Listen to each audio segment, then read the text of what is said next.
Good morning class. कैसे हो आप सब? बढ़िया। चलिए आज से क्लास 12 की क्लासेस जो है शुरू कर रहे हैं, जिसका पहला चैप्टर है जीवों में जन्म। चलिए वीडियो शुरू करते हैं।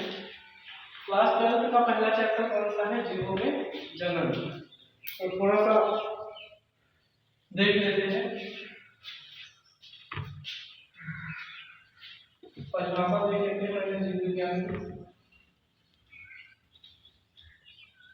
आपके सामने क्लास 10 क्लास 11 में पढ़ा होगा जीव विज्ञान की परिभाषा। लेकिन फिर से एक बार देखते हैं कि जीव विज्ञान क्या है ना? जीव विज्ञान है क्या?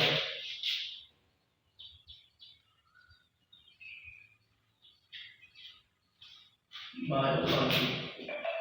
देखिए जीव विज्ञान क्या है? विज्ञान की एक शाखा है। क्या है? विज्ञान की एक शाखा है जिसमें हम जीवों का अध्ययन करते हैं। तो जीव विज्ञान क्या है? विज्ञान की एक शाखा है जिसमें हम जीवों का अध्ययन करते हैं। अब जो जीव विज्ञान शब्द है ये दो शब्दों से मिलकर के बना है। कितने? दो शब्दों से मिलकर के बना है। दो ग्रीक शब्दों से मिलकर के बना है।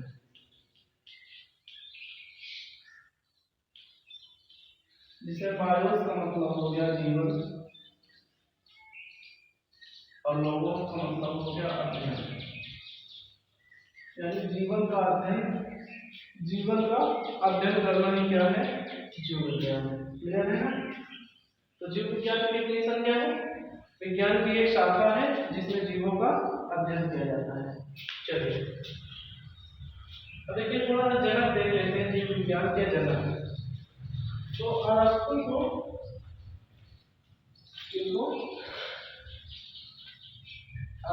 को जीव विज्ञान का जनक कहा जाता है। जीव विज्ञान का जनक किन्हें कहा जाता है? अरस्तु को। इन्होंने एक किताब लिखी थी हिस्ट्री ऑफ एनिमल, जिसमें 500 से अधिक प्रजातियों का वर्णन किया था।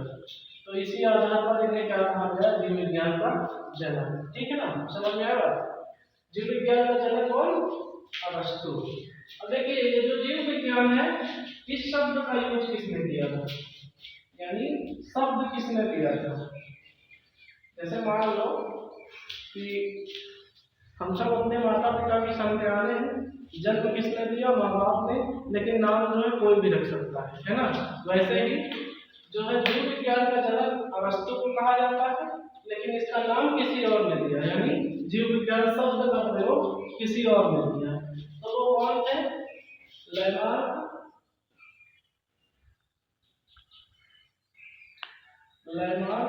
और फ्रीवेनस।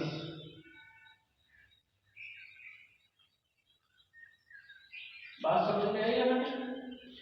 यानी जीव विज्ञान क्या है? विज्ञान की एक शाखा है जिसमें हम जीवों का अध्ययन करते हैं।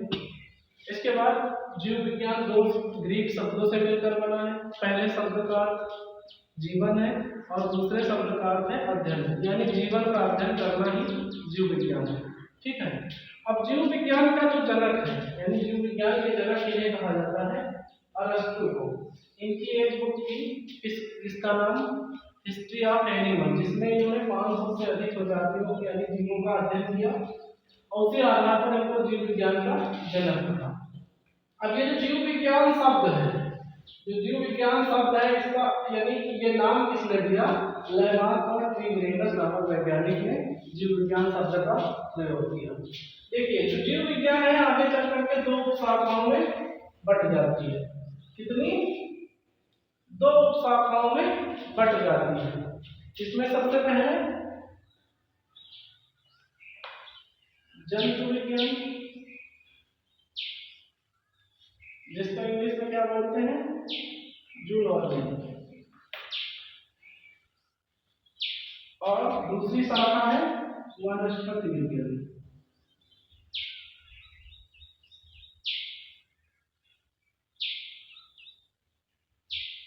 वनस्पति विज्ञान इसको बोलते हैं बॉटनी।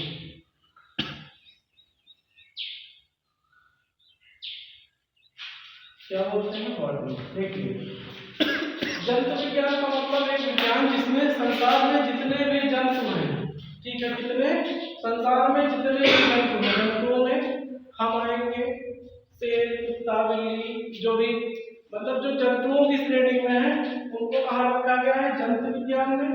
और वनस्पति का क्या मतलब है? वनस्पति का मतलब पेड़ पौधा। यानी इस विज्ञान में या इस विज्ञान की शाखा में हम किसका अध्ययन करेंगे? संसार में जितने भी पेड़ पौधे हैं उसका अध्ययन किसमें करेंगे? वनस्पति विज्ञान। आइए डेफिनेशन इसकी समझते हैं। देखिए, जंतु विज्ञान किसकी शाखा है? जीव विज्ञान की, है ना? यानी जंतु विज्ञान जीव विज्ञान की एक शाखा है जिसमें हम किसका अध्ययन करते हैं? जंतुओं का।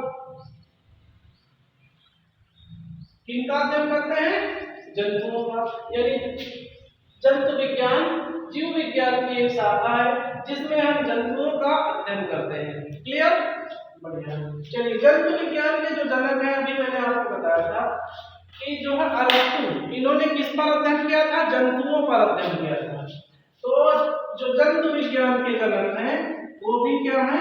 अरस्तु है। ये क्या है? जनक है। समझ में आई बात? जंतु विज्ञान जीव विज्ञान की एक शाखा है जिसमें जंतुओं का अध्ययन किया जाता है और जंतु विज्ञान का जनक अरस्तु को कहा जाता है। आइए देखते हैं वनस्पति विज्ञान। देखिए, वनस्पति विज्ञान क्या है? ये भी क्या है? जीव विज्ञान की एक शाखा है ना? तो जो वनस्पति विज्ञान जीव विज्ञान की एक शाखा है जिसमें हम वनस्पतियों यानी पेड़ पौधों का अध्ययन करते हैं। किनका अध्ययन करते हैं? पेड़ पौधों का।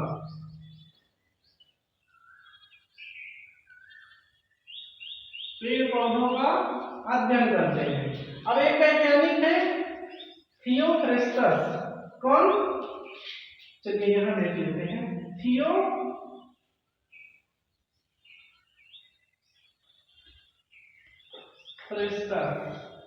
ये वैज्ञानिक थे। इन्होंने क्या किया? इन्होंने वनस्पति यानी जो पेड़ पौधे उनकी 500 से अधिक प्रजातियों पर अध्ययन किया और उसी अध्ययन के आधार पर इन्हें जो है वनस्पति विज्ञान का जनक कहा। किसका? वनस्पति विज्ञान का जनक कहा। इतनी बात समझ आ गई? चलिए एक बात को समझ लेते हैं गाइस। जीव विज्ञान क्या है? विज्ञान की एक शाखा है जिसमें हम जीवों का अध्ययन करते हैं। ये दो एक शब्दों से मिलकर के बना है, बायोस और लोगोस। ठीक है ना? अब इसी जीव विज्ञान को जो है दो शाखाओं में बांटा गया है, जंतु विज्ञान और वनस्पति विज्ञान। यानी जंतु विज्ञान क्या है? जीव विज्ञान की एक शाखा है जिसमें हम जंतुओं का अध्ययन करेंगे। वनस्पति विज्ञान क्या है? जो वनस्पति विज्ञान एक विज्ञान जीव विज्ञान की एक शाखा है जिसमें हम पेड़ पौधों का अध्ययन करेंगे। और वनस्पति विज्ञान का जनक किसे कहा गया है? थियोफ्रेस्टस को। और जंतु विज्ञान का जनक अरस्तु को कहा गया है। क्लियर है? चलिए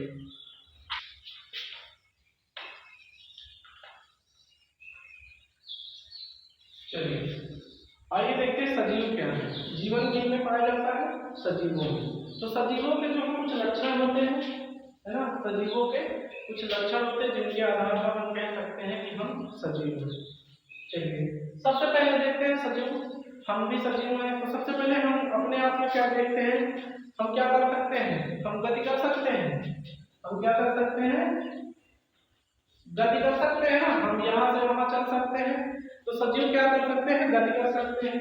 दूसरा, हम वृद्धि कर सकते हैं। बिल्कुल कर सकते हैं। हम क्या कर सकते हैं? वृद्धि कर सकते हैं, है ना? पहले छोटे थे, छोटे से बड़े होकर कितने बड़े होंगे, आगे चल के बड़े होंगे। तो ये क्या हो गई? वृद्धि हो गई। तीसरा, हम जन्म कर सकते हैं। बिल्कुल कर सकते हैं। ठीक है, वही चीज को हमको पढ़ना है ना? यानी जन्म का मतलब क्या हो गया कि जो हम अपने जैसी संतानें उत्पन्न कर सकते हैं, तो हम जन्म भी कर सकते हैं। आगे चौथा, हमारे अंदर कुछ प्रक्रियाएं होती रहती है। यानी अगर हम जीवित हैं तो हमारे अंदर कुछ प्रक्रियाएं लगातार होती रहती है जिन्हें हम क्या कहते हैं?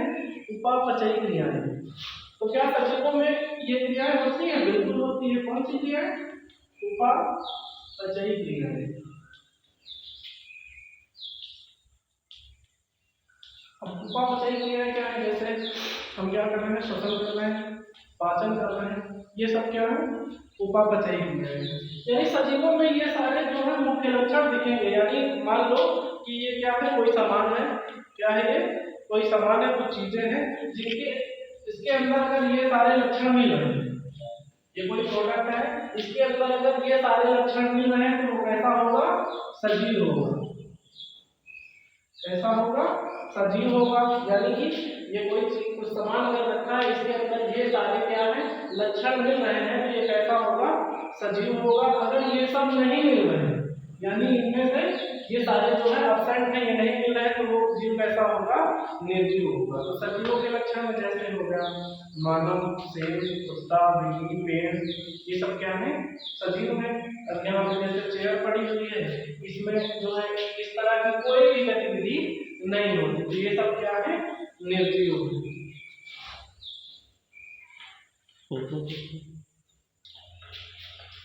चलिए आते हैं अपने टॉपिक पे, जीवों में जनन।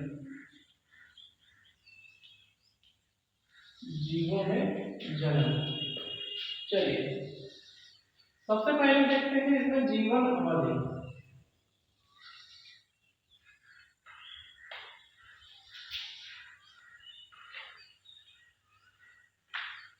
जीवन अवधि, अभी जीवन अवधि है क्या, देखिए जैसे कोई जीव है, क्या है कोई जीव है, ये क्या करेगा, जन्म लेगा, है ना, क्या करेगा, जन्म लेगा।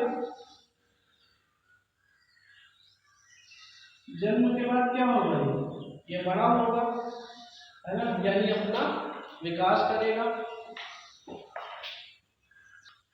इस जीव ने क्या किया, जन्म लिया। जैसे हम अपना हम सब मान सकते हैं, हमने क्या किया, जन्म लिया।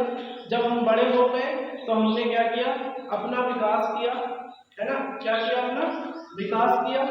अब विकास करने के बाद क्या होता है, जब हम बड़े हो जाते हैं, क्या हो जाते हैं, बड़े हो जाते हैं, तो हम क्या करते हैं, जनन करते हैं, यानी अपनी जैसी संतानें उत्पन्न करते हैं। उसके पश्चात हम बूढ़े होते हैं, और बूढ़े होने के पश्चात क्या हो जाता है, हमारी मृत्यु हो जाती है ना। यानी ये एक तरह से पूरा एक टाइम चलता है, क्या चलता है, पूरा एक टाइम चलता है। अब इसमें अगर मान लो कि एक्सीडेंटली किसी जीव के साथ कुछ हो जाए, तो उसे तो प्राकृतिक हम कह नहीं सकते, है ना।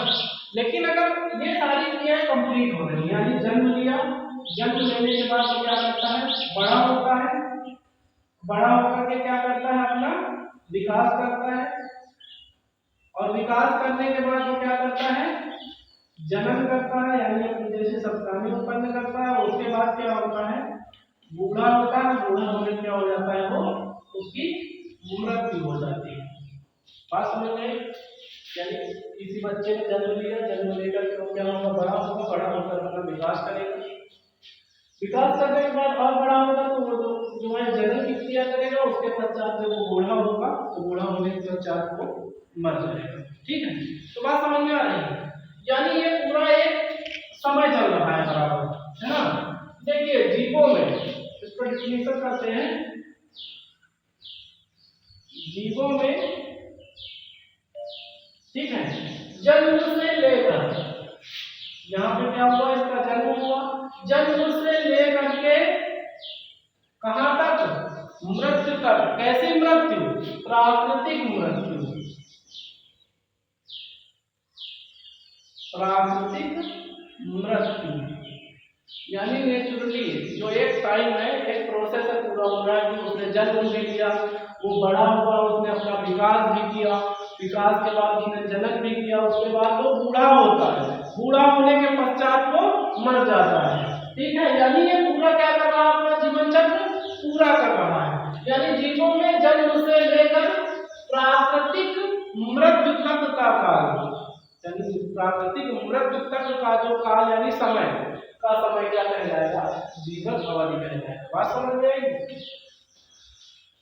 अब एक्सीडेंटली किसी के बीच में डेथ हो जाती है तो उसकी जीवन अवधि नहीं होगी, यानी उसकी प्राकृतिक तरीके से मृत्यु होनी चाहिए। ठीक है, बात समझ में आ गई। जीवन अवधि का क्या मतलब है कि जीवों में जन्म से लेकर के प्राकृतिक मृत्यु तक जो भी वो प्रोसेस करता है, जब जीवों में जन्म से लेकर के प्राकृतिक मृत्यु तक का समय जीवन अवधि कहलाता है।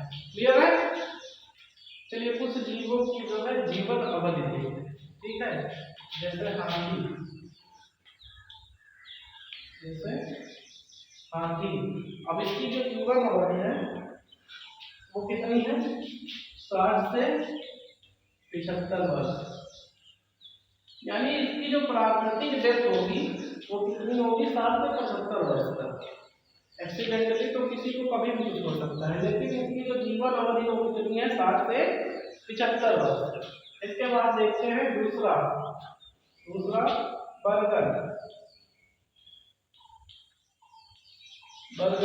ये लगभग कितने वर्ष जीता है?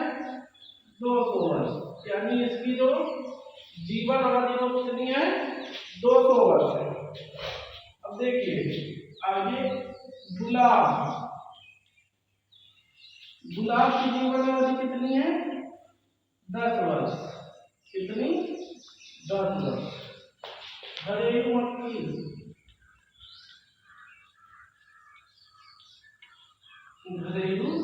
मक्खी लगभग 1 महीने।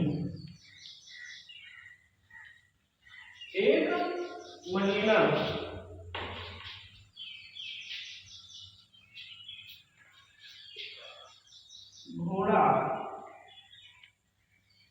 घोड़ा है तो लगभग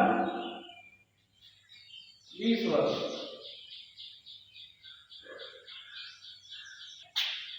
घोड़ा जो है थोड़ा सा इसमें करेक्ट कर लीजिए, घोड़ा जो है कितने वर्ष? 50 वर्ष। 20 वर्ष नहीं, ठीक है ना। तो घोड़ा जो है लगभग 50 वर्ष प्राकृतिक तरीके से जीवित रहता है। तो ये बात समझ में, ये होती है क्या? जीवन अवधि। जीवों में ये क्या होती है? जीवन अवधि। इसी तरह हर जीव में एक निश्चित उसका टाइम होता है लगभग, और उसी अवधि में वो सारी प्रक्रियाएं अपना करता है।